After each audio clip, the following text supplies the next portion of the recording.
Makulimlim sa labas ng opisina. Tila nagbabadyayo ng isang malakas na ulan pero hindi naman alintana ni Rick. Ang rainy season ay isang nakakalungkot na panahon para sa kanya. Sir, andito na po yung hinihingi niyong impormasyon tungkol sa mga Suarez. Untag ni Sam sa busy niyang boss. Nagpatong ito ng brown envelope sa kanyang mesa. Kunot ang noong pinasadahan niya ng tingin ang nilalaman at saka binasa ang mga dokumento. Maya-maya lang ay bigla itong napatayo at nagpabalik-balik ng lakad sa loob ng opisina na tila ba hindi mapalagay. Sir Rick, anong plano niyo ngayon? Pabagsak ng negosyo ng mga Suarez at si Miss Bella ay nagtatrabaho ngayon sa isang maliit na kumpanya bilang admin staff. Siguro, oras na para harapin ko sila. Pagkatapos ng 5 taon, napaunlad ko ang sarili ko para hindi ako maging alangan sa pagmamahal ni Bella. Oras na para ipaglaban ko ang pagmamahal ko sa kanya. Lalo pa ngayon at nalaman kong may anak pala ako sa kanya. Tama yan, Sir Rick. 5 taon din kayong nagtiis. Alam kong labis na pangungulila nyo kay Bella. Oras na para dugtungan ang naudot nyong pagmamahalan. Sa pagkakaalam ko, maliban sa'yo ay walang naging ibang lalaki sa buhay si Bella. Kaya sigurado kong mahal na mahal ka niya at hindi ka niya kayang palitan sa kanyang puso. Ang inaalala ko lang, Sam, ay kung paano ako ipapaliwanag kay Bella ang lahat. Paano kung hindi niya ako tanggapin muli dahil sa bigla akong pag-iwan sa kanya noon? Paano kung kinamuhumuhian niya na ako dahil sa tinalikuran ko siya at hindi ipinaglaban ang pagmamahalan namin sa mga magulang niya? Isa lang ang paraan para mawala ang agam-agam dyan sa puso niyo, Sir Rick. Kailangan mo nang lumantad at magpakita sa mag-ina mo. Malay mo, hinihintay pala nilang pagbabalik mo. At isa pa, malayo nang narating mo. Ikaw na ngayon si Rick, the CEO of Montejo Holdings. Positibong wika ni Sam. Naupo si Rick muli sa kanyang desk at binuklat ang envelope. Matama niyang pinagmasdan ang litrato ni Bella at ang kanyang anak. Sumilay ang isang ngiti sa kanyang mga labi habang nakatutok ang paningin sa litrato ng kanyang mag-ina. Kayo na lang ang kulang sa litratong yan, Sir Rick. Para maging isang kumpletong pamilya na kayo. Manang-mana sa iyong kagapuhan ng anak ninyo. Siguro patay na patay si Bella sa inyo noon. Kaya lahat ng feature ng mukha mo nakuha ng bata. Pabirong wika ni Sam. Napangiti siya sa tinuran ni Sam at bahagyang pinilig ang kanyang ulo. Nagkakamali ka, Sam. Ako ang head over heels sa pagkaka-love kay Bella noon. At hanggang ngayon ay okupado pa rin yung puso ko. Siya lang ang nilalaman nito at wala nang iba. Kaya nga ako nagsumikap para hindi ako maging alangan sa kanya. Alam ko naman na mahal niya ako at hindi niya alintana kung ano man ang estado ko sa buhay. Kaya nang ipamukha sa akin ng ama niya na hindi si Bella ang babae na babagi sa akin, ay lubos ako nasaktan. Lalo pat minaliit niyang pagkatao ko. Kaya nagsumikap ako hanggang sa narating ko kung ano ako ngayon. Diyan naman ako bilib sa inyo, Sir Rick. Bihira lang ang taong katulad ninyo Kaya napakaswerte ni Bella sa inyo dahil determinado kayong paunlarin ang sarili ninyo para sa taong pinakamamahal ninyo. By the way, Sam, bago ako lumantad, gusto ko munang subaybayan ang mag-ina ko. Gusto ko malaman kung anong takbo ng buhay nila para hindi na ako mahirapan kung sakali nalapitan ko sila. Gusto kong bantayan ang bawat kilos nila para updated ako sa mga nangyayari sa mag-ina ko. Mag-hire ka ng taong palihim na magmamanman sa kanila. Ayoko silang biglain sa pagbabalik ko sa buhay nila. Paano naman ang ama ni Bella, Sir Rick? Wala ka bang balak na tulungan siya para iahon ang bumagsak niyang negosyo? Sa estado mo ngayon, kayang-kaya mong tulungan si Mr. Suarez na ibalik ang dating negosyo nito. Biglang dumili ang ekspresyon ng mukha ni Rick. Ang totoo, sa muli niyang paglantad sa buhay ni Bella, hindi kasama sa plano niya ang pakikipag-ayos sa ama ng babae. Masyadong malalim ang sugat na tinamo niya sa matandang lalaki. Sorry, Sir Rick. Hindi ko intensyong ipaalala ang mga pangumaltrato sa iyo ni Mr. Suarez. Minsan kasi pasaway tong bunganga ako kung ano-anong salitang lumalabas Sabi ni Sam habang nakayokong tinakpan ang sariling bibig. Wala akong pakialam kay Mr. Suarez. Ang gusto ko lang ay makasamang mag-ina ko. Nasasabik na ako makapiling sila at gusto na silang makasama bilang isang pamilya. Gusto ko magpakaama sa anak ko at ibigay ang lahat na pangangailangan niya. Pero si Rick, kahit pa sabihin mong wala kang pakialam, kailangan mo pa rin harapin ang pamilya ni Bella kung gusto mo siyang makasama at ang anak mo. Alam ko yun, Sam. Pero hindi na ako natatakot sa kanila. Handa na akong harapin sila. At wala akong pakialam kung ano man ang sasabihin nila sa akin. This time, ipaglalaban kong pag-ibig ko kay Bella at hindi ako makakapayag na alipustahin nila ako muli. Mariing wika ni Rick. Simula nga nang malaman ni Rick ang tungkol sa kanyang anak ay pinasusundan na niya ito. Gusto niyang mapalapit sa anak niya, ngunit ayaw din naman niyang biglain ito. Kaya palihim niya itong binabantayan pag may bakanteng oras siya. Gusto niyang malaman kung ano ang mga kadalasang ginagawa at kung ano ang mga kinawiwilihan ng bata. Isang araw, ganoon na lang ang galit niya nang may mabalitaan siyang hindi magandang nangyari sa anak niya sa loob ng eskwelahan. Nalaman niyang biktima pala ito ng pambubuli sa school. Sam, ipahanda mong sasakyan at magdala ka na rin ng ilang tauhan natin. Puntahan natin ang anak ko ngayon din. Nakakuyom ang kamaong utos ni Rick. Samantala, ganoon na lang ang iyak ni Sheen nang tuksuhin siya at pagkaisahan ng mga kaklase niya. Bigla tuloy siyang madapa habang naglalakad papunta sa isang bakanteng table, dala-dala ang isang tray na may lamang pagkain. Ano ba? Di ka kasi tumitingin sa dinadaanan mo eh. Ayan tuloy nakakaperwisyo ng iba. Angal ng isang bata na natalsika ng nahulog niyang pagkain. Sorry po, di ko naman sinasadya. Natapilok lang ako. Nakayukong sambit ni Sheen. Lampa ka kasi, yan na sabihin mo. Ang lawak ng daan eh, bigla ka nalang nadadapa.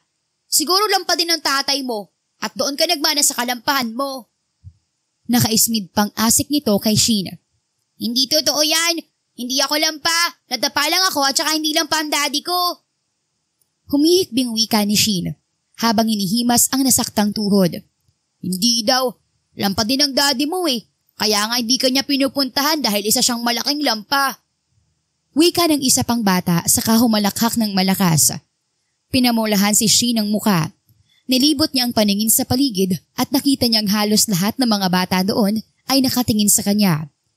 Ang iba ay nakatawa habang deadma lamang ang iba. Akmang lalabas na siya ng cafeteria upang iwasan ang mapanuring mga mata ng mga bata doon.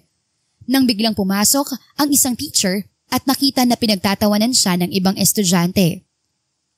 Anong kagaluhan to? Ano nangyayari dito? Bakit ka umiiyak, Sheen? May nangyari ba? Sunod-sunod na tanong ng guro habang pinaglipat-lipat ang tingin sa mga estudyanteng naroon. Wala po kaming ginawa sa kanya, teacher. Nadapa lang yan. Lampa kasi. Nakangiting wika nito. So bakit niyo siya pinagtatawanan? Di ba dapat tinutulungan niyo siya? Imbis na pagtawanan niyo? Nakakatawa naman kasi teacher ang itsura niya nang madapa siya. Di lang namin mapigilan. Hirit pa ng isang bata. Tumigil nga kayo. Hindi isang magandang ugali ang pinapakita ninyo. Dapat magtulungan kayo. Hindi yung pinagtatawanan ninyo. Gusto ko makausap ang mga parents ninyo. Biglang naalarma si Sheen sa sinabi ng guro. Ayaw niyang abalahin ng mommy niya. Ayaw rin niyang bigyan ito ng alalahanin pa. Alam niyang busy ito sa trabaho at ayaw niyang makadagdag pa. Nasa ganoon siyang pag-iisip nang may marinig silang komosyon sa labas ng school. Isa-isang pumarada ang magagarang sasakyan sa labas ng school na ikinamangha ng iilang estudyante at mga guro na rin. Isa-isa ding lumabas ang mga sakay nun at ang pinakahuling lumabas ay si Rick na napakasimpatiko sa suot nitong business suit. Agad itong binati ng gwardya pagpasok pa lang nito sa gate. Maganda pong umaga po, Sir Rick. Nasa kapiterya pong anak niyong si Sheen. Tumango si Rick at tinapik sa balikat ang gwardya bago siya nagpasalamat dito at dumiretso na sa cafeteria. Salamat. Maasahan ka talaga. Don't worry, may tatanggapin kang bonus sa akin. Wika niyan ay kinangiti ng gwardya. Pagdating ni Rick sa cafeteria ay naantig ang puso niya nang makita ang anak na si Sheen na nakatayo sa isang tabi. Halatang umiyak ito dahil medyo namumula pa ang mga mata nito. Akmang lalapitan niya ito nang binati siya ng isang guro na naroon. What brought you here, Mr. Montejo? Sana naman nagpasabi kayo na pupunta kayo at nang nakapaghandaman lang kami. It's a great honor na dalawin kami ng isa sa mga sponsor namin sa paaralang ito. Nakangiting wika ng teacher. Hindi naman ang tungkol sa school ang pinunta ko rito, teacher. Nandito ako para sa anak ko. Habang ang mga mata ay nakapako kay Sheen. Hindi ko alam na may anak pala kayo na nag-aaral dito, Mr. Montejo. Wala man lang kayong nabanggit. Nandito ba siya ngayon? Wika ng teacher na inikot ang paningin sa loob ng cafeteria. Yes, nandito siya ngayon. Kaya nga ako napunta dito dahil nabalitaan ko tungkol sa pamubuli sa kanya. Mariing wika ni Rick na ikinakunot ng teacher. Pambubuli? Wala namang ganong insidente sa school namin, Mr. Montejo. Tahimik po ang school na ito. Mababait po ang mga estudyante dito. Maliban lang sa nangyari ngayon, maliit na bagay lang naman ito eh. Pero may nabuti kong ipatawag ang mga parents ng mga batang involved nang hindi na maulit pang pangyayaring ito. Pagkatapos sabihin ng teacher ang mga salitang iyon kay Rick, ay binalingan niya sina Shin at ang dalawang batang nakaengkwentro nito. Gaya ng sinabi ko, gusto ko makausap ang mga magulang ninyo ha? Doon muna kayo sa guidance office habang hinihintay ang mga parents ninyo. Ako na mismong tatawag sa kanila para papuntahin dito sa school. Teacher, wag niyo na pong tawagan si Mama. Busy yun eh. At saka ayoko mag-alala siya sa akin. Mahinang wika ni Shin habang nilalaro ang mga daliri sa kamay. Halatang nag-aalala ito sa tono ng boses nito. Kung hindi pwede ang mama mo, pwede naman ang papa mo. Malumanay na wika ng teacher kay Shin. Wala namang daddy yan si Shin, teacher eh. Kaya po puro lang mama niyang naghahatid sundo sa kanya sa school. Pangangansyaw pa nito. Nakipag-appear pa ito sa katabing bata at sabay pa ang mga ito na napahagikik. Tigilan niyo na nga yan at hindi na kayo nakakatuwa. Nakakahiya at may bisita pa naman tayo.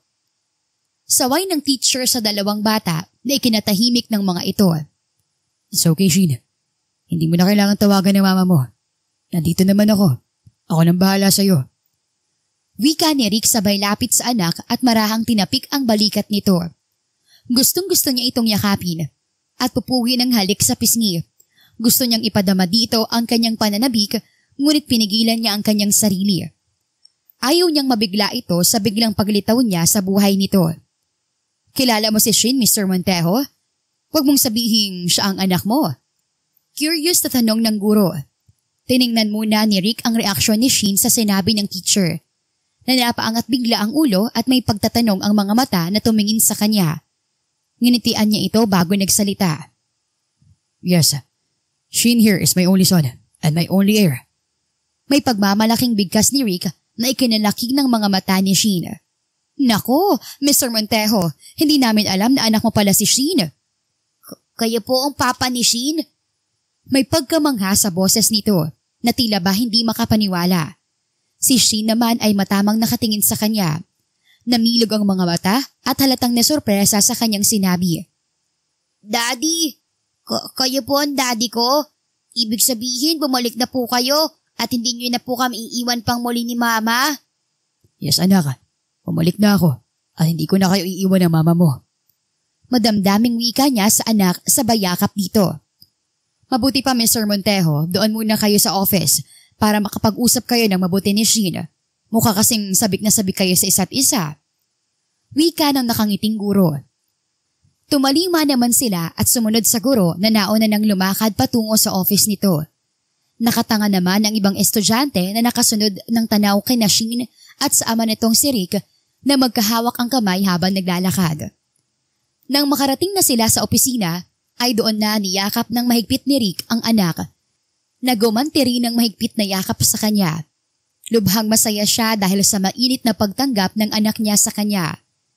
Maluha-luha niyang hinaplos ang mukha nito at kinintalan ito ng isang halik sa noo. Daddy, masayang masaya po ko at bumalik na kayo. Matagal na po ako naghihintay sa inyong pagbabalik. Sabi kasi ni Mama sa akin, pag dumating po kayo, kayo na po maghahatid sundo sa akin sa school. Palagi kasing busy si Mama sa trabaho niya eh, at minsan nahuhuli siya sa pagsundo sa akin. Talaga? Sinabi ng mama mo? Hindi ba siya galit dahil lang tagal kong nawala? Mukhang hindi naman po. Sabi pa nga niya, nasa malayo ka kasi nagtatrabaho ka kaya matagal pa kayo makakabalik. Inosenteng tugon ni Shin sa ama. Nabuhayan ng loob si Rick sa sinabi ng anak. Kahit paano ay nawala ang agam-agam sa puso niya na malaki ang galit sa kanya ni Bella sa bigla niyang pag-iwan dito. Daddy, uwi na po ba kayo sa bahay? Para naman magkakasama na tayong tatlo ni na Mama. Hindi anak, ang gusto ko. Ayaw niyo po ba kaming makasama ni Mama? Putol ni Shin sa sinabi niya at biglang rumihistro ang lungkot sa mga mata nito. Hindi yan ang ibig kong sabihin anak. Siyempre, gustong-gusto ko kayong makasama ng mama mo. Ang gusto ko ay kung papayag ang mama mo, doon tayo manirahan sa bahay ko. Sa tingin mo ba, papayag ang mama mo sa ganun? Tatanungin ko po muna si Mama, Daddy. Napaisip na wika ni Shin. Pero wag kayong mag-alala, Daddy. Kukumbinsihin ko po si Mama para magkakasama na tayong tatlo. Nakangiting ginululaong ni Rick ang buhok ng anak. Speechless siya dahil hindi niya inaasahan na sa kabila ng pag-iwan niya noon sa kanyang mag-ina, nagawa pa rin ni Bella na hindi siya sirain sa anak nila. Samantala, alalang-alala naman si Bella dahil naipit na naman siya sa traffic at sigurado siyang late na naman siya sa pagsundo kay Sheena. Nang makarating siya sa school ay mas lalo siyang nag-alala nang hindi niya makita si Sheen sa waiting area. Nagpalingalinga siya sa paligid. Nagbabaka sakali na sa tabi-tabi lang ang anak. Ngunit hindi niya ito nakita. Nang may nakita siyang papalapit na teacher ay agad niyang sinalubong ito at agarang nagtanong. Teacher, pwede bang magtanong? Napansin niyo bang anak kong si Sheen? Hindi ko kasi siya mahanap eh. Baka lang napansin niyo? May pag-aalalang tanong ni Bella sa guro. Pero bago pa man makasagot ang guro, ay saka naman namataan niya ang papalapit na si Sheen. Agad niyang nilapitan ito at sinalubong ng isang mahigpit na yakap. Saan ka ba galing ha anak? Alam mo bang alalang-alala ko sa'yo nang hindi kita datnan sa waiting area? Akala ko nagtampo ka na sa akin dahil late na naman ako sa pagsundo sa'yo. Sorry po mama kung nag-alala kayo. Nagpunta po lang ako sa comfort room saglit. Naiihi kasi ako eh. Paliwanag ni Shin sa kanya. Ganun ba? Akala ko kasi naiwala na kita. Basta pagpasensyahan mo na si mama ha. Dahil palagi akong late sa pagsundo sa'yo. Okay lang po yun mama. Naiintindihan naman po kita. Pero mama, huwag kang mag-alala dahil sabi ni Daddy, simula bukas siya na maghahatid sundo sa akin sa school. Wika ni Shin na may malapad ng ngiti sa mga labi. Biglang nangunot ang noon ni Bella sa sinabi ni Shin. Daddy? Sinong Daddy? Naguguluhang tanong niya. Si Daddy Rick po. Dumating na siya mama at pinuntahan niya ako dito sa school kanina.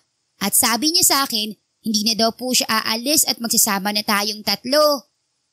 Natigilan bigla si Bella sa sinabi ng anak.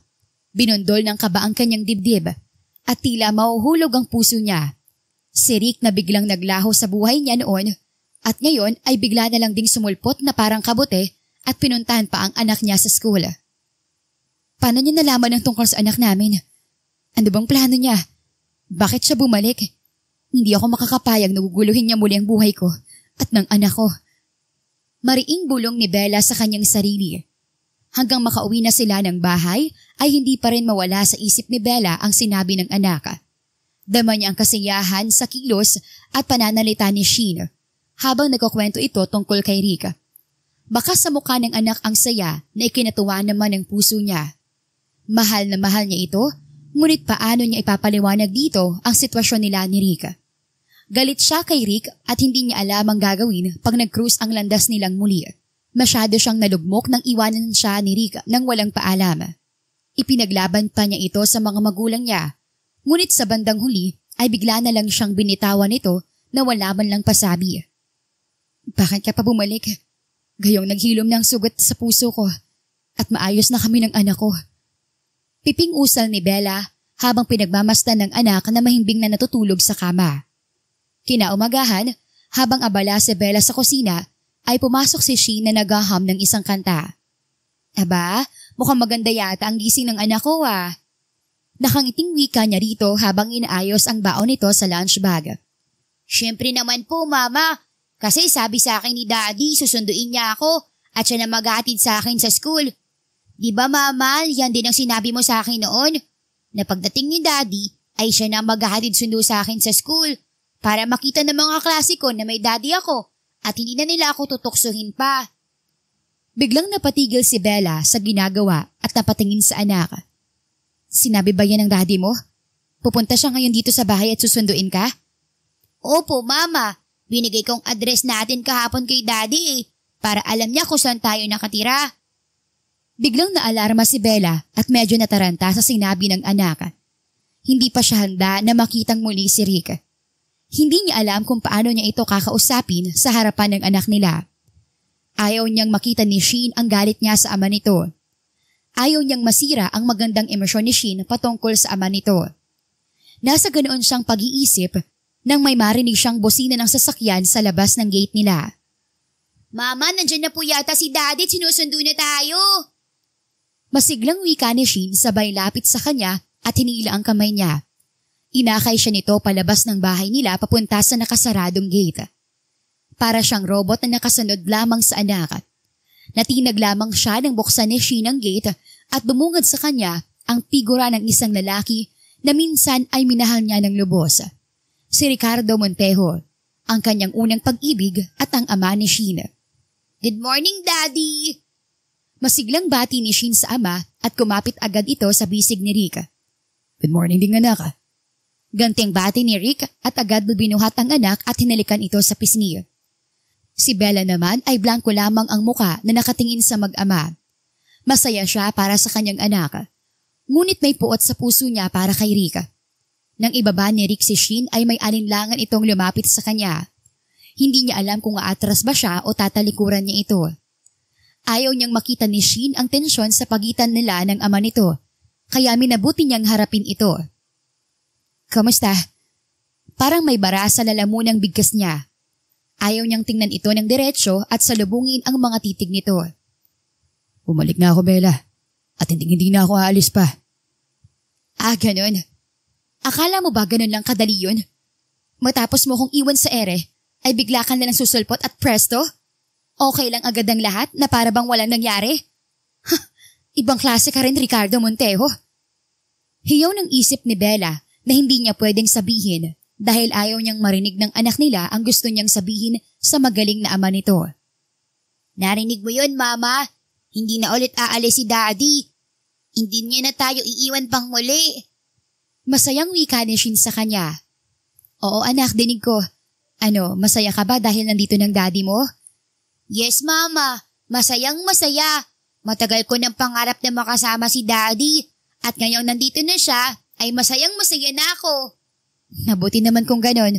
O siya, tayo na't baka malate ka pa sa school. Wika na lang niya para hindi na humaba pa ang usapan nila. At para makaiwas na rin sa mga nanonood na titig ni Rick sa kanya. Nagpatiunan na siyang lumabas ng gate at namilog ang mga mata niya nang makita ang mga nakaparadang sasakyan sa labas ng gate nila. Kaninong sasakyan bang mga ito? Bakit ang daming sasakyan dito? May celebrity ba na nagawi dito sa amin? Tanong ng isip niya habang nakatingin sa mga nakahilereng sasakyan sa gilid ng daan. Napalingon siya sa kanyang likuran nang biglang magsalita si Shin. Daddy, saan ba tayo sasakay? Alin po ba dyan ang sasakyan mo? Oo nga, saan ba ditong sasakyan ng mokong na to? Ang gagara ng mga sasakyang to Ibig sabihin, kaya na nitong bumili ng ganitong kagarang sasakyan? Bulong ng isip ni Bella. Latay akin. Pumili ka lang kung saan mo gustong sumakay. Parang nabingi yata si Bella sa sinabi ni Rick. Nagkamali lang ba siya ng dinig? O sinabi talaga nitong siya ang nagmamayari ng 6 na sasakyan na nakahilera sa daan? Ngunit nakumpirma ang pandinig niya nang muling magsalita si Shin. Talaga po, Daddy? Sa'yo lahat ng magagandang sasakyan na yan? Bulalas ni Shin sa pagkamanga. Oo anak, sa akin ang lahat ng yan. At sa'yo na rin. Nang umalis kasi si Daddy, nagsumikap si Daddy para mabili ang lahat ng yan. At hindi lang yan. Marami pang naipundar si Daddy para sa'yo. At sa inyo ng mama mo. Bakit, nagustuhan mo ba? Oo naman, Daddy. Gustong gusto. Siguro naman po pag nakita ko ng mga klase ko na may daddy na ako at sakay ng kotse mo, ay hindi na nila ako tutuksohin na wala akong daddy at lampa ako. Hindi na mangyayari yan anak. Dahil araw-araw ay si Daddy na maghahatid sundo sa'yo sa school. Gusto mo ba yun? Oo naman po, Daddy. Masiglang wika nito. So, tara na. Habang nasa daan, ay panay ang kulitan ni Rick at Shin. Si Bella naman ay tahimik lang na nakikinig sa masayang kwentuhan ng mag-ama. Panaka-naka ay sinasali siya ng anak sa usapan. Ngunit puro tangulang ang tanging sagot niya dito. Hanggang sa maihatid na nila si Shin sa school. At silang dalawa na lang ni Rick ang naiwan sa loob ng sasakyan. Bella, pwede ba tayo mag-usap? Alam kong malaking kasalanan ko sa'yo. Alam kong galit ka sa akin. Pero pwede ba, para sa anak natin, magkaayos na tayo? Bakit? Sa tingin mo ba ganun lang kadali yun? Matapos mo kong paasahin at iwanan ay parang wala nang sayo ang lahat. Alam mo ba kung gaano kasakit ang ginawa mo sa akin? Iniwan mo ko sa era, Ricardo. Minahal kita ng labis tapos anong ginawa mo? Pinabayaan mo ko. Ilang taon din ako nagdusa sa pangungulila ko sa'yo. Umasa ako na babalik ka. Ngunit hindi ka mo lang nagparamdam sa akin. At ngayong okay na ako at ang anak mo, ay bigla ka lang babalik? At ano, guguluhin mo na naman ang buhay naming mag-ina? Puno ng pananumbat na wika ni Bella kay Rick. Hindi, Bella. Bumalik ako para punan ng lahat ng pagkukulang ko sa'yo at sa anak natin. Bakit pa? Okay na ako, Rick. Okay na kami ni Shin. Hindi na kita kailangan sa buhay ko. Pero hindi ko naman ipagdadamot si Shin sa'yo. Kung gusto mong magpakama sa kanya, ay okay lang sa akin yun. Hindi ko naman siya ipagkakait sa'yo. Kaya malaya mong magagampanan ang pagkaama mo sa kanya. Salamat, Bella. Pero ang hiling ko sana ay buuin ang pamilya natin. Gusto kong magkasama tayo bilang isang pamilya. Alam kong lubos na masisihan si Shin pag nangyari yun. Oo. Gusto ko maging masaya si Shin. Pero hindi ibig sabihin nun ay tinatanggap na kitang muli sa buhay ko. Masyado mong dinurog ang puso ko, Rick. At ayoko maranasang muli ang sakit na pinadama mo sa akin. Ayoko nang umasa at masaktang muli sa bandang huli. Bella, hindi na mangyayari yun. Ipinapangako ko na hindi na ako aalis pa. Sa pagkakataong ito, hindi na kita iiwan pa. Hindi ko na kayo iiwan ni Shin.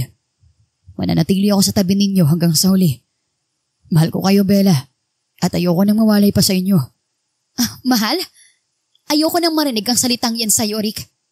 Kung mahal mo ko, bakit mo ko biglang iniwan noon? Bakit basta-basta mo na lang akong binitawan kung kailang kailangan kita? Ang hirap, Rick. Ipinaglaban pa kita sa mga magulang ko. Naging rebelde ako dahil sa pagmamahal ko sa'yo. Pero anong sinukli mo? Sakit at pait ang pinaranas mo sa akin. Kaya wag mo sabihing mahal mo ko. Tama na. Wag mo nang guluhin pa ang nananahimik kong puso. Bella, I'm sorry. Alam kong abot langit ang pag-amuhi mo sa akin dahil sa ginawa kong pag-iwan sa'yo. Pero gagawin kong lahat, Bella. Papatawad mo lang ako. Sabihin mo sa akin kung anong dapat kong gawin. Tanggapin mo lang ako muli. Pagsusumamo ni Rick. Tama na, Rick. Ayoko nang pag-usapan pa ang bagay na yan. Ihatid mo na lang ako sa opisina at baka malate pa ako. Wika ni Bella saka isinandig ang ulo sa headboard ng sasakyan at bahagyang pumikit. Ayaw niyang lumawig pa ang usapan nila at marinig ang mga pagsusumamo nito. Wala nang nagawa si Rick kundi ang mag-drive at panakanakang sinusulyapan si Bella na ngayon ay tahimik na nakapikit ang mga mata. Labis ang pangungulila niya dito, ngunit kinamumuhian siya nito. Hindi niya ito masisisi dahil labis itong nasaktan sa pagkawala niya. Mahal na mahal kita, Bella. At gagawin kong lahat, bumalik ka lang sa akin. Piping-usal ni Rick sa sarili. Matapos maihatid ni Rick si Bella sa opisina nito, ay dumiretso siya kaagad sa kanyang kumpanya. Naabutan niyang nag-aayos si Sam ng mga papeles sa table nito. Nag-angat ito ng tingin nang mapansin ang kanyang pagdating. Magandang umaga, Sir Rick. Kamusta pong lakad ninyo? Nakapag-usap ba kayo ni Bella? Hindi ko alam, Sam. Masyadong mailap si Bella sa akin ngayon. Alam kong pinakikisamahan niya lang ako nang dahil sa anak namin. Patid ko naman nasaktan ko siya ng labis. Kaya hindi ko siya masisisi kung bakit ganun na lang ang pakikitungo niya sa akin. Pero nasasaktan ako, Sam.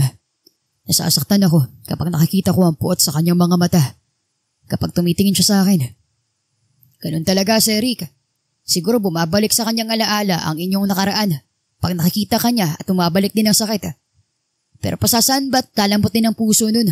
Kapag nakita niya na hanggang ngayon ay mahal na mahal mo pa rin siya. Tiis-tiis lang muna, Sir Rick. Huwag muna siyang biglayin at bigyan ng maraming oras. Malay mo pag gising mo isang umaga napatawad ka na niya. Sana nga, Sam. Hangad ko na dumating ang araw na yun.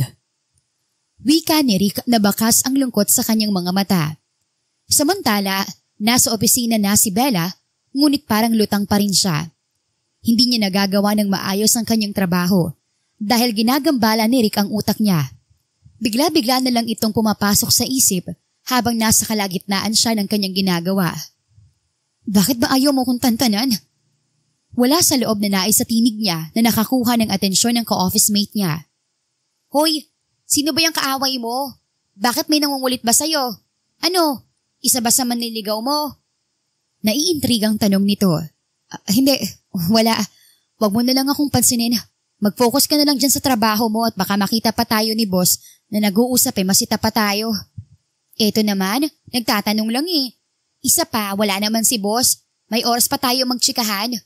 Ano, kinukulit ka ba ng isa sa manliligaw mo? Alam mo kasi Bella, dapat isa sa kanila ay pumili ka na. Ang dami nilang nakapila ngunit wala ka man lang pinag-iinteresan miski isa sa kanila. Ikaw rin, baka magsawa ang mga yan at maghanap ng iba. Wala akong pakailam kung maghanap sila ng iba. Wala akong oras sa mga bagay na yan. Sa anak ko pa lang ubos na ang oras ko. Kaya hindi ko na maisisingit ang love life na yan eh. Ang sabihin mo, ayaw mong palitan dyan sa puso mo ang ama ni Shin. Kaya hanggang ngayon single ka pa rin. Dahil mahal mo pa rin ang ama ni Shin. At walang puwang ang ibang dyan sa puso mo dahil may nagmamay-ari na niyan. Biglang natahimik si Bella sa sinabi ni Joy. Napaisip siya sa sinabi nito. Tama ako no? Aminin mo na kasi na hanggang ngayon ay hinihintay mo pa rin ang pagbabalik niya. Pero Bella, hindi ba nagpaparamdam sa'yo ang taong yun? Siguro oras na para palayain ang sarili mo at kalimutan na kung ano man ang nararamdaman mo sa kanya. Buksan mong puso mo sa iba. Malay mo, nasa tabi-tabi lang yung magpapatibok dyan muli sa puso mo. At isa pa, lumalaki na si Shin. Kailangan mo ng katuwang sa pagpapalaki sa kanya. Mahabang litanya nito. Ewan ko sa'yo. Magtrabaho ka na nga. Okay lang ako kaya wag mo na akong intindihin pa. Wika ni Bella sabay irap sa kaibigan. Kinahapunan ay nagulat pa si Bella nang biglang sumulpot si Rick sa opisina nila. Bakit ka nandito? Anong ginagawa mo rito? Wika niya nang makita niya itong naghihintay sa labas ng opisina nila. Sinusundo ka. Para sabay na tayong sunduin si Shin. Sigurado akong matutuwa yun pag nakita tayo na magkasama. Sa susunod, ayaw kong sumusulpot ka sa opisina ko nang hindi ko alam. Wika niya na nagpatiun na nang pumasok sa loob ng kotse nito para hindi na siya makita pa ng ibang kaopisina niya, lalong-lalo na ni Joy. Dahil pag nagkataon, ay malalagay na naman siya sa hot seat pag nakitang may lalaking sumundo sa kanya. Kung ayaw mong sunduin kita, mas okay siguro kung wag ka na magtrabaho. Ano? Baliw ka na ba? Umalis ka nun sa buhay ko tapos babalik ka para kontrolin ako? Hindi sa ganun. Alam mo kasi, kaya ko nang ibigay ang pangangailangan yung mag-ina ngayon. Kahit ang sinasahod mo sa pagiging admin staff, maibibigay ko. Shut up, Rick! Putol niya sa sinasaad ng lalaki. Umuulan na. Tayo na. Huwag ka na magsalita pa at ayoko sanang mas mainis pa. Please. Malalim na lang na bumuntong hininga ang lalaki. Wala silang imikan hanggang sa makarating sila sa school ni Shin. Nagpatiun na pa itong bumaba at pinagbuksan pa siya ng pinto. Nang makapasok na sila sa school, ay nakaabang na si Shin sa waiting area at kitang-kita niya ang tuwa sa mga mata nang makita silang magkasama ni Rick. Mama! Daddy! Masayang salubong nito sa kanila ni Rick. Agad naman itong binuhat ni Rick at bahagyang pinisil ang maumbok nitong muka. Kamusta nga ako? Hindi ka ba nahirapan sa klase kanina? Magiliw na tanong ni Rick sa anak. Hindi naman po, Daddy. Nasasagutan ko naman po ang lahat ng activity na bigay ni teacher. Aba, ang galing naman pala ng anak ko. Manang-mana talaga sa akin. Nakangiting wika ni Rick. Daddy, ang sabi ni Mama, sa kanya daw po ako magmana at hindi sa inyo. Nakalabing wika nito. Ay, sa mama mo ba? Pwede naman na sa aming dalawa anak Di ba, Bella? Napatango na lang si Bella sa sinabi ni Rick. Ayaw niyang ipadama sa anak na hindi sila okay ng daddy nito. So, tayo na. Kung may gusto kang puntahan, sinanak ka. Sabihin mo lang kay daddy at pupuntahan natin iyon. Pwede po bang bago kami ihatid sa bahay, Daddy? Puntahan muna natin sina grandma at grandpa. Gusto ko makita nila na dumating ng daddy ko. Sigurado ako magiging masaya sina grandma at grandpa dahil nandito ka na po, Daddy. At saka Mama, pwede bang doon na rin tayo mag-dinner kina grandpa? Para po sama-sama tayo. Di ba masaya yun, Mama? Biglang nagbago ang ekspresyon ng mukha ni Rick.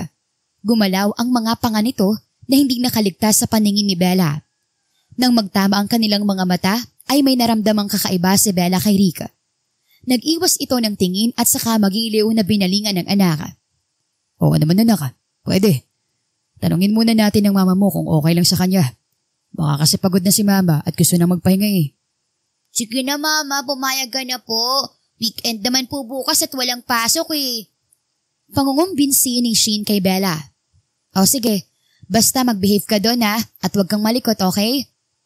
Gaya ng request ni Sheen ay dumiretso nga sina Bella sa bahay ng mga magulang niya. Nang magkaharap na ang mga magulang niya at si Rick, ay dama kaagad ni Bella ang tensyong namumuo sa pagitan ng mga magulang niya at ni Rick. Noon pa man ay batid niyang hindi ito gusto ng mga magulang niya. Pero iba ang nakikita niya kay Rick ngayon. Hindi na ito ilag sa mga magulang ni Bella at parang may nakikita siyang galit sa mga mata nito. Shin anak, halika, samahan muna natin si Grandma sa kwarto niya at may surprise daw siya sa'yo. Wika ni Bella sa anak upang iiwas ito sa tensyon na nakikita niya sa pagitan ni Rick at ng kanyang ama. Talaga po, Grandma? May surprise po kayo sa akin? Masayang bigkas ni Shin. Oo, Shin. Kaya halika sumama ka muna sa akin at kukunan natin doon sa kwarto ko ang surprise ko para sa'yo. Pagkatapos maihatid ni Bella sa kwarto ng ina niya si Shin, ay nagpaalam siya sa mga ito na magpapahanda lang siya ng merienda. Pabalik na siya nang maulinwigan niya ang pag-uusap ng kanyang ama at ni Rick. Bakit bumalik ka pa? Hindi ka pa ba nadala sa nangyari sa'yo? Ilang ulit ko bang sasabihin sa'yo na hindi ang isang katulad mo ang nababagay sa anak ko ha? At ngayon ay gagamitin mo pa ang anak mo pa kay Bella para mapasok ang pamilya namin. Kahit kailan ay hindi namin matatanggap ang isang hampas lupang tulad mo sa pamilya namin. Hindi ko naman hangad ang pumasok sa pamilya niyo, Mr. Suarez. Ang gusto ko lang naman ay makasamang mag-ina ko at gampanan ng pagiging ama ko kay Shin. Bakit? Ano ba ang kaya mong ibigay na buhay kay Bella at sa apo ko sa kakarampot mong sweldo? Huwag ka nang mangarap, Ricardo, dahil kahit kailan ay hindi mo kayang ibigay ang marangyang buhay sa mag-ina mo. Kaya hayaan mo na sila dahil maayos ang buhay nila na wala ka. O baka nakukulangan ka pa sa pagpapahirap namin sa'yo at gusto mo pang dagdagan niyon. Biglang kumalabog ang dibdib ni Bella sa narinig. Kaya ba nawala si Ricardo sa buhay niya ay dahil pinahirapan ito ng daddy niya? Ano bang klaseng hirap ang dinanas nito sa kamay ng ama niya? Dad, ano bang pinag-uusapan ninyo? Ano bang ibig sabihin ng mga narinig ko? Ikaw ang dapat kong tanungin yan, Bella. Huwag mong sabihin nagsasama na kayo ng lalaking iyan. Gumising ka nga, Bella. Ano bang mapapala mo sa lalaking iyan, ha? Oo, ama siya ni Shin. Pero hindi ibig sabihin nun na kailangan mo makisama sa kanya dahil ama siya ng anak mo. Hindi ang isang katulad niya ang makakatulong sa pamilya natin. Lalo na sa sitwasyon natin ngayon. Dad, sagutin yung tanong ko. Kayo bang dahilan kung bakit biglang nawala si Ricardo sa buhay ko? Sa buhay namin ni Shin? Inaamin ko, Bella. Oo, ginawa ko lang iyon para sa kapakanan mo. Ama ako, Bella, at isa lang ang gusto ko. Ang makitang maayos ang buhay mo at hindi si Ricardo ang makakapagbigay nun sa'yo. Alam mo naman ang estado niya sa buhay. Hindi ka niya kayang bigyan ng marangyang buhay, anak. Huwag kayong mag-alala, Mr. Suarez. Dahil mula ngayon, ay kaya ko nang ibigay kay Bella ang karangyang gusto niyo para sa kanya. Mahal ko si Bella, kaya nagsumikap ako para hindi ako maging alangan para sa kanya. Bakit? Ano bang pinagmamalaki mo? Hindi ibig sabihin na nakahanap ka lang ng magandang trabaho ay nababagay ka na sa anak ko. Nakaismid pang wika ng matandang lalaki. Umigting ang panga ni Rick. Kulang na lang, sabihin niya sa matandang kaharap na patuloy pa rin itong hambog kahit nabalitaan na niyang bagsak na ang negosyo nito. Well, hindi lang ako nakahanap ng magandang trabaho ngayon, Mr. Suarez. Ang totoo po, ako na nagbibigay ng trabaho sa maraming tao. Nang dahil sa pangmamaliit niyo sa akin, kaya nagpursige ako makaahon sa hirap. Kung tutusin, kayo nag-udyok sa akin para mas lalo akong pagbutihin ang sarili ko. Kaya narating ko ang buhay na mayroon ako ngayon. Huwag kayong mag-alala, dahil hindi na maghihirap si Bella sa piling ko kung iyan ang inaalala ninyo. Buong kumpiyansang wika ni Rick sa ama ni Bella. Pagak na natawa si Mr. Suarez. Paano mo nasabi ang mga salitang yan, Ricardo? Akala mo ba maniniwala ako sa'yo? Nahihibang ka na yata eh. Bakit? Isa ka na bang milyonaryo ngayon at nagmamayari ng isang malaking kumpanya? Luluhod ako sa harapan mo pag nangyari iyon. Panguuyam pa nito. Ihintayin kong oras na yun, Mr. Suarez. Ang luluhod ka sa harapan ko at magmamakaawang tulungan kita para iahaw ng lumulubog mong kumpanya. Dahil sa sinabi ni Rick ay biglang dumilim ang anyo ni Mr. Suarez. Napangiti naman ng lihim si Rick dahil alam niyang nasagi niya ang matayog na ego ng matapobreng si Mr. Suarez. Siguro nagtataka ito kung paano niya nalaman ang estado ng paluging negosyo niya. Dad, Ricardo, tama na nga yan. Ayoko marinig din siya ng bangayan ninyo. Pwede ba? Para man lang sa anak ko ay tumigil na kayo. Ayokong malaman ni Shin ang sigalot sa pagitan yung dalawa. Nandito kami para pagbigyan ng hiling ni Shin na dalawin kayo. Huwag naman sana siyang ma-disappoint pag nalaman niyang hindi nagkakasundo ang kanyang ama at grandpa. Matapos sabihin ni Bella ang mga salitang iyon, ay saka naman dumating si Shin kasama ang grandma nito. Hawak-hawak ang isang hindi kalakihang itim na kahon. Mama, look! Ang ganda po ng toy robot na bigay ni Grandma sa akin, oh! Wika ng papalapit na si Shin sabay bukas sa hawak na box at inilantad ang isang Roblox robot. Oo nga anak, ang ganda. Aba, mukhang gustong-gusto mo ang gift ni Grandma sa'yo ah. Siyempre naman, Mama. Si Grandma kaya pong pumili nito.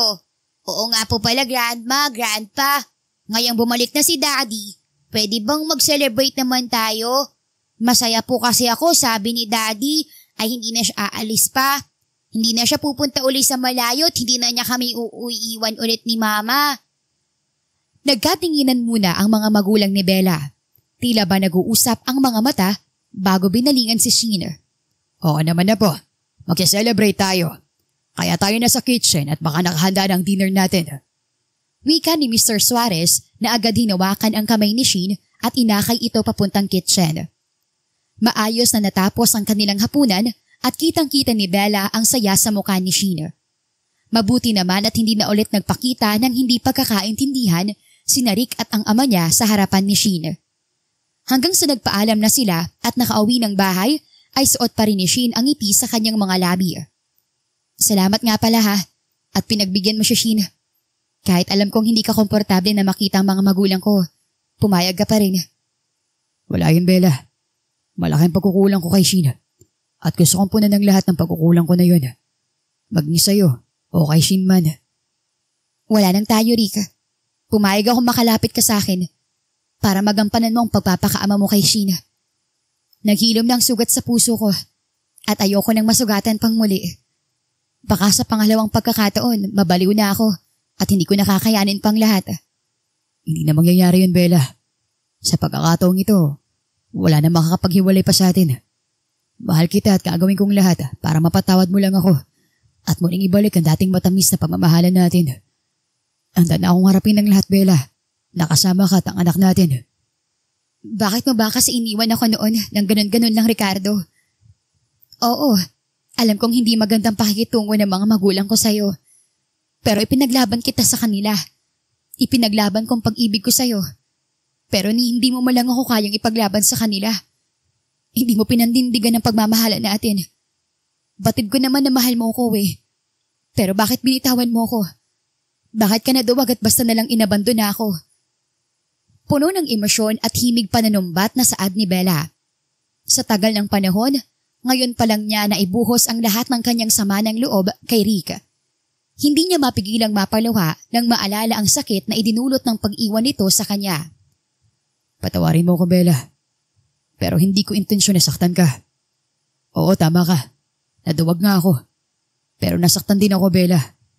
Masakit din sa akin na iwan ka. Pero anong magagawa ko? Wala akong may pagmamalaki sa iyo sa mga panahong yun. Nawalan ako ng tirahan at trabaho na dahil sa ama mo. Puro masasakit na salita ang natatamo ko mula sa pamilya mo. At aaminin ko, nasaktan ang ego ko. Nalugmok ako, Bella. At ayaw kong sisihin mo ang sarili mo sa mga nangyari sa akin. Kaya minabuti ko magpakalayo. Pinangako ko sa sarili ko na babangon ako. Nagsumikap ako, Bella. Nagtiis. Hanggang nakahanap ako ng magandang trabaho. Nag-ipon ako at nakapagpatayo ng isang maliit na negosyo. At sa awa ng Diyos, ito ay napalago ko. Bumalik ka ba para gantihan ang mga magulang ko sa ginawa nila sa'yo? Pagsinghot na tanong ni Bella. Hindi naman sa ganun, Bella. Oo, may galit ako sa mga magulang mo. Pero hindi silang dahilan ng pagbabalik ko. Ikaw, dahil hanggang ngayon, ay walang ibang nagmamay-ari ng puso ko kundi ikaw lamang. Ikaw ang dahilan kaya nagsumikap ako. Ikaw ang inspirasyon ko, Bella. Kaya nagpursige akong pagbutihin ng sarili ko at narating ko ang tagumpay na mayroon ako ngayon. Wala na akong pakialam sa mga magulang mo. Kahit pahadlangan nila ako. Hindi na ako natatakot sa kanila. Hindi na akong dating Ricardo na pwede nilang tapak-tapakan at tapihin. Kaya nagsusumamo ko sa iyo, Bella. Sana bigyan mo pa ulit ako ng isa pang pagkakataon para ipakita sa iyo kung gaano kita kamahal. Ricardo, tanging sambit ni Bella habang pinagmamasdan ang nagsusumamong mukha ni Rick. Puno ng galit ang puso ni Bella sa nagawa ni Rick. Pero ngayon na nalaman na niya ang tunay na dahilan kung bakit siya iniwan nito, dapat niyang aminin sa kanyang sarili na muling nabuhay ang natutulog niyang puso na tumitibok lamang para dito. Maging ang kanyang pusong ina ay sumisigaw ng kaligayahan para kay Sheen. Mahal kita, Bella. At handa akong maghintay kahit gaano pa katagal. Mapatawad mo lang ako. Hindi na kailangan. Hindi mo na kailangan maghintay pa ng matagal, Rick. Anong ibig mo sabihin? Ibig sabihin ba nito, pinapatawad mo na ako? Biglang nabuhayan ng loob na sambit ni Rick. Oo, Rick. Binibigyan na kita muli ng pagkakataon para mapatunayan mo sa akin na mahal mo kami ng anak mo. Mas mapapadali ang lahat sa pagitan natin kung papakawalan ko ang galit at hahayaan kang bumawi. Madamdaming sagot ni Bella. Dahil sa sinabi ni Bella ay biglang gumuhit ang ngiti sa mga labi ni Rick. Nilapitan niya ang babae at marahang hinapit sa baywang. Dama ni Bella ang pananabik sa mga mata ni Rick nang magtama ang kanilang mga paningin. Marahang hinaplos nito ang mukha niya at lumapit. Dama ni Bella ang maiinit na palad ng lalaki sa kanyang pisngi. Napapikit siya sa kakaibang sensasyon na dulot ng pagkaplos nito sa kanyang mukha. Napalunok si Bella nang marinig niya ang mahinang anas ni Rick. Para bang nanumbalik sa kanya ang pagmamahalang minsan nilang pinagsaluhan. Ang tagal kong hinintay ang pagkakataong ito, Bella. Na mayakap kang muli at mahal ka ng iyong mga labi. Gahibla na lang ang pagitan ng mukha nila at daman ni Bella ang mainit na hininga ni Rick na tumatama sa kanyang pisngi. Rick, sambit niya sa pangalan nito na para bang sa sobrang hina noon ay siya lang ang nakarinig. Idagdag pa ang malakas na dagungdong ng kanyang puso na para bang gusto nang lumabas sa kanyang dibdib. Mahal na mahal kita, Bella. Wika nito sabay sakop sa mapupulan niyang labi at mariin siyang sinibasib ng halik. Nang gabing iyon ay hindi na nakauwi si Rick. Buong pusong pinagbigyan nila ang kanilang sarili sa pagkasabik sa isa't isa. Simula ng gabing iyon ay naging maayos na ang relasyon ni Rick at Bella. Sabay nilang inihahatid si Sheen at sabay din nilang sinusundo ito sa school. Matatawag na talaga silang isang masayang pamilya. Yun nga lang ay tutol pa rin ang pamilya ni Bella sa relasyon nila. Ang pagkakaalam kasi ng mga ito ay siya pa rin si Rick na walang narating sa buhay at isang hampas lupa.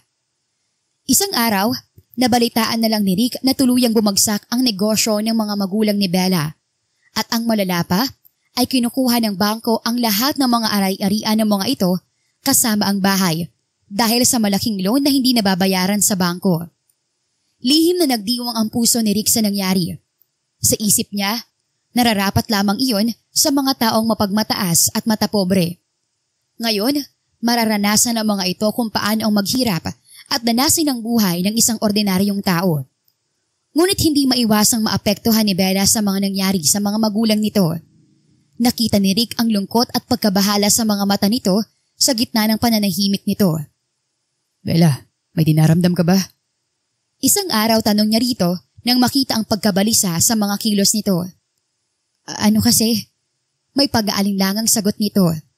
Bakit? Ano ba kasi yan? May nangyari bang hindi maganda? Tanong niya kahit alam naman niya ang dahilan ng pagkabalisa at lungkot nito. Wala to. Kunting problema lang sa mga magulang ko. Bumagsak negosyo ni Daddy at nalaman kong matagal na pala silang baon sa utang sa bangko. Ang inaalala ko lang ngayon ay si Mama. Masyado siya naapektuhan sa nangyayari. Masyado niyang inaalala ang kahihiyang maidudulot nito sa pamilya namin. Malungkot na wika ni Bella. Tila nalimutan na niya ang nasaksihan na pagtatalo ni Mr. Suarez at ni Rick. Kamusta naman ang papa mo? Anong sabi niya? Ayun, sabi ni Mama, halos araw-araw ay lango sa alak. Di raw niya makausap ng maayos dahil palaging mainit ang ulo. At saka galit. Alam kong may galit ka sa kanila, Rick. Pero mga magulang ko pa rin sila. At naaawa ako sa sitwasyon nila ngayon. Tama lang sa kanila yun. Hiyaw ng isip ni Rick, ngunit hindi niya maisatinig dahil ayaw niyang masaktan si Bella. Rick, may ipapakiusap sana ako sa'yo. Pwede bang humingi ng pabor sa'yo? Baka pwede mo namang tulungan ng mga magulang ko sa sitwasyon nila ngayon. Alam kong kaya mo maglabas ng malaking pera para tulungan sila. Pwede ba, Rick? Pakiusap ni Bella. Hindi madali ang pinapakiusap mo, Bella. Hindi ganun kadali ang maglabas ng malaking halaga para tubusin ang lahat ng pagkakautang ng ama mo. Seryosong sagot ni Rick. Pero kung tutuusin, ay kayang-kaya niya namang gawin yon. Ngunit nanaig ang puot sa puso niya at wala talaga siyang balak na tulungan ang mga magulang ni Bella. Masaya na siya kasama ang kanyang mag-ina. Pinaplano na niya ang pag-propose sa babae. Pero wala siyang pakialam sa mga magulang nito. Ang importante sa kanya ay magkakasama silang tatlo at sapat na yon. Pasensya ka na ha. Alam ko namang may hindi kayo pagkakaintindihan ng daddy ko. Pero heto ako, nagbabaka sakaling matutulungan mo ko. Hindi ko kasi matiis na makitang naghihirap ang mga magulang ko eh. Ani Bella at inihilamos ang dalawang palad sa sariling muka. Mahal niya si Bella. Nahabag siyang makita na nalulungkot ito. Gusto niya itong tulungan at pasayahin. Ngunit nahahati ang puso niya sa pagitan ng pagmamahal niya dito at sa galit niya sa ama nito. Nanay, laro po tayo. Siyang dating ni Shin, may hawak pa na puzzle toy.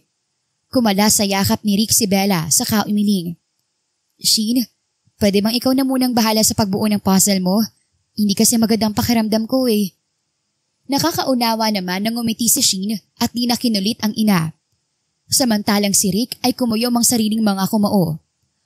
Unti-unting ninilay kung hanggang saan niya kakayanin na makitang ganoon si Bella. Hindi siya makakarelate sa nadarama nito dahil lumaki siyang unila. At sa tingin niya, ang pagiging unilang lubos niya ay siyang pangunahing rason kung bakit pinanganak siyang mahirap. At dahil doon, hinama ka ni Mr. Suarez, Rick. Paalala niya sa sarili. Subalit pagdating sa kumpanya ay agad na kinausap ni Rick si Sam. Sam, gusto kong asikasuhin mo tungkol sa problema ni Mr. Suarez. Tingnan mo kung ano pa pwede natin gawin para matulungan siya. Maotoridad na utos niya kay Sam. Ibig sabihin ba nito okay na kayo ni Mr. Suarez? May hindi ba ako alam? Peace na ba kayo? Huwag ka na maraming tanong. Gawin mo na lang inuutos ko. At gusto ko, sa lalong madaling panahon ay maayos na agad ang problema niya. Sandali, Sir Rick. Paumanhin. Pero nagtataka lang ako. Hindi ba't abot langit ang galit niyo sa kanya? Pero bakit ngayon tutulungan niyo siya? Ano nangyari dun sa sinabi mong wala kang pakialam sa mga magulang ni Bella? Oo, aaminin ko. Hanggang ngayon ay hindi pa rin nawala sa puso ko ang pangmamaliit at pang-aalipos na nila sa pagkatao ko. Pero ginagawa kong lahat ng ito para kay Bella at hindi para sa sarili ko. Hindi ko kayang panoorin na nalulungkot si Bella. Bumalik ako para pasayahin siya at punan ng lahat ng pagkukulang ko sa kanya. Kaya kung ang pagtulong ko sa mga magulang niya ang magpapasaya sa kanya, handa akong isakripisyo ang sarili kong kaligayahan para sa kanya at para na rin sa anak naming si Shin. Ang gusto ko lang naman isang masaya at tahimik na buhay kasama ang buong pamilya ko. Iba din na nagagawa ng pag-ibig Kaya nitong pawiin ang galit sa puso natin. Tama nga naman, Sir Rick. Palayain ninyo ang inyong sarili sa puot na matagal nyo nang daladala dyan sa inyong dibdib. Magiging lubos ang kaligayahan mo kasama si Bella at anak mo pag nagkasundo na kayo ng mga magulang niya. Asigurado kung pag nalaman ng ama ni Bella na tinulungan niyo siya na makaahon ulit, ay tsak 2 kamay ka pang tatanggapin nun sa pamilya nila. Kaya nga gawin mo ng pinag-uutos ko. Gusto kong surpresahin mamaya si Bella pag uwi ko. Right away, sir. Nakangiting wika ni Sam na sumaludo pa sa kanya. Samantala, halos hindi makapaniwala ang ama ni Bella nang kinatawagan siya ng bangko at sinabing na ayos na ang lahat ng pagkakautang niya. At lalo siyang hindi makapaniwala nang malaman na ang taong nilait-lait at inalapusta niya noon ang siyang tumubos ng lahat ng pagkakautang niya. Si Ricardo, hindi ako makapaniwalang sa kabila ng mga kasamaang ginawa ko sa kanya noon, ay nagawa pa niya akong tulungan ngayon. Ano na lang ang mukhang iaharap ko sa kanya? Napakasama ko. Bakit? Ano bang nangyari? Bakit parang namumutla ka yata? Sino ba ang tumawag? Pinanalayas na ba tayo sa bahay na ito? Paano na tayo ngayon yan? Hindi. Hindi na tayo aalis. Naayos na ang lahat. May umayos na ng lahat. Wika ni Mr. Suarez na parang hindi pa rin nag-sink in sa utak ang nangyari. Anong ibig mo sabihin? Sino ang tumulong sa'yo para maayos ang lahat? Si Ricardo. Isa na pala siyang maimpluwensyang tao ngayon. Sa kabila ng pang-aalipusta ko sa kanya, nakuha pa niya akong tulungan. Wala na akong mukhang maiharap pa sa kanya. Hindi ko akalaing si Ricardo ang aahon sa akin sa pagkakalugmok. Nahihiya ako, Lucinda. Paano ko pasasalamatan ang taong masyado kong minaliit at nilait-lait? Puno ng panulumong pahayag ni Mr. Suarez. Kailangan natin siyang pasalamatan, Marcos. Dapat natin siyang pasalamatan at hindi lang yon. Kailangan nating humingi ng tawad sa lahat ng hindi magandang nagawa natin sa kanya. Napakabuti niya, Marcos.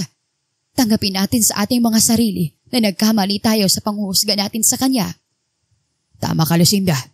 Dapat lang tayong humingi ng kapatawaran sa mga kasalanang nagawa natin sa kanya. At sana mapatawad niya tayo, Lucinda. Kung kailangan kong lumuhod para mapatawad ako ni Ricardo, ay gagawin ko. Napakalaki na kasalanang nagawa ko sa kanya. Samantala, hawak ang punpon ng urosas na para kay Bella, ay nagmamadali si Rick na tinungo ang kanyang sasakyan. Si Sam ay habol siya ng payong dahil maulan. Noon, sa tuwing umuulan ay labis siyang nalulungkot. Kaya hindi niya pinapansin ang panahon na yun. Umuulan kasi noong magpasya siyang iwan si Bella. Umuulan din noong lumuhod siya at nagmakaawa sa paanan ni Mr. Suarez. Hindi niya na dapat pang isipin iyon. Naging maagaan sa kanya ang araw na iyon at nais niyang manatili iyon. Sa tingin niya ay dahil siguro sa kanyang pagtulong sa magulang ni Bella. Rick. Nagulat si Rick sa biglaang pagsulpot ng tatay ni Bella. Anong ginagawa mo rito? Hindi tumugon ang matanda. Bagkus bigla itong lumuhod. Umuulan no. Alam kong ganitong-ganito ang senaryo noong hamakin kita at nang sinabing hindi nababagay kay Bella. Panimula ni Mr. Suarez. Patawarin mo ko, Rick. Heto na ang hinihintay mo na pagluhod ko. Bahaw na tumawa ang matanda. Yun nga lang, nauna mo na akong isalba bago ko gawin ito. Salamat. Salamat sa tulong mo. Binigay ni Rick kay Sam ang hawak niyang bulaklak. Sa kainis na hinigit niya ang kwelyo ng matanda. Tinayo niya ito at binalya sa pinto ng kanyang kotse. Kapwa sila pinapaliguan ng ulan nang matalim niyang salubungin ang mata ni Mr. Suarez. Nakakainis ka, alam mo ba? Dapat akong magalit sa'yo. Pero naisip ko, kung hindi dahil sa pagiging matapobre mo, wala sana ako sa kinalalagyan ko ngayon. Naisip ko, kung hindi dahil sa'yo, wala sana akong matatag na Bella na kinayang pag-iwan ko sa kanya. Na kung na iba-ibang magulang niya, malamang sinukuan na niyang buhay niya dahil mahirap magpalaki ng anak na mag-isa. Nakakainis ka dahil ikaw ang ama ng babaeng minamahal ko at lolo ng aking anak. Isang ngiti at mahinang pagtapik sa balikat ni Rick ang sinagot ni Mr. Suarez. Tila yun nagsasaad ng salitang, "Good job," na walang magulang na nakapagsabi kay Rick sa tanan ng kanyang buhay. Bago sila maghiwalay ng hapon na yon, kapwa nila alam na natuldukan na at sumara na ang nakaraang bahagi nila. Kung saan si Rick ay ordinaryong lalaki lang na nagmahal at minahal ng isang babaeng tinuring na prinsesa ng makapangyarihang tao. Salamat, Rick. Salamat at pinagbigyan mong haling ko. Salamat at pinatawad mo ng mga magulang ko sa mga nagawa nila sa'yo.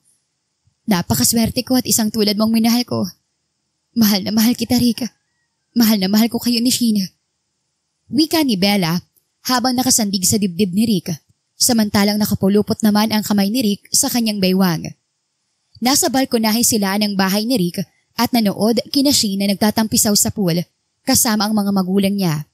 Natanaw na tanaw mula sa kinaroroonan nila. Dinig pa nila ang tawanan ng tatlo habang masayang naliligo sa pool. Kakatapos lamang ng kanilang kasal. Naging espesyal ang kanilang honeymoon dahil pinili nilang magpulot gata kasama ang magulang ni Bella at si Sheen. I love you too, Bella. At alam mo bang ikaw ang pinakamagandang nangyari sa buhay ko? Minahal mo ko kung ano ako at hindi ko anong meron ako. Mahal na mahal ko kayo ni Sheen at wala nang sino man na makakapaghiwalay pa sa atin. Tugon ni Rick at hinagkan ang batok ni Bella. Nanindig ang mga balahibo ng babae nang maramdaman ang paglapat ng mga labi ni Rick sa kanyang batok. Biglang may init na dumaloy sa kaugatan niya.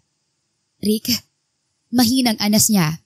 Humarap siya kay Rick at siya na mismo ang unang humalik sa labi ng lalaki na sinabayan naman agad nito.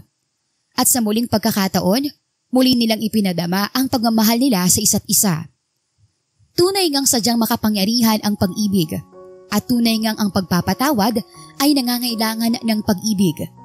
Dahil doon, kaya nitong kalimutan ang lahat ng sakit at pait para sa kaligayahan ng taong minamahal. Wakas.